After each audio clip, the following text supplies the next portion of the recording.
बिस्मिल्लाहिर्रहमानिर्रहीम। मेरे लैया के गयूर बाशऊर भाइयों, अस्सलामु अलैकुम। आज मैं एक अहम पैगाम के साथ आपकी खिदमत में हाजिर हूँ। जैसा कि आपको मालूम है कि दुनिया का इनकलाब और हर तहरीक का आगाज़ इंसान की सोच से होता है, और जब इंसान अपनी सोच पे मुसलसल जिद्दोजहद करता है तो कामयाबी से हमकिनार होता है।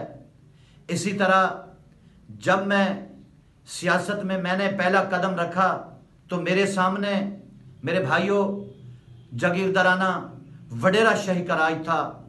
तो उस वक्त मैंने अपने तबके को, अपने मजदूर भाइयों को एक सोच दी और उस सोच पे मुसलसल जिद्दोजहद करता हुआ मैंने उन जागीरदाराना निज़ाम और वडेरा शाही का इंशाअल्लाह ख़ात्मा मैंने कर दिया है। और मेरे भाइयों, इसी जिद्दोजहद के सिलसिला में मैं आज आपको एक इल्तजा करता हूँ, रिक्वेस्ट करता हूँ कि 23 मार्च 2021 को बमकाम गुलरेज होटल 2 बजे दिन हम इसी सिलसिला में एक मजदूरों की रैली निकाल रहे हैं।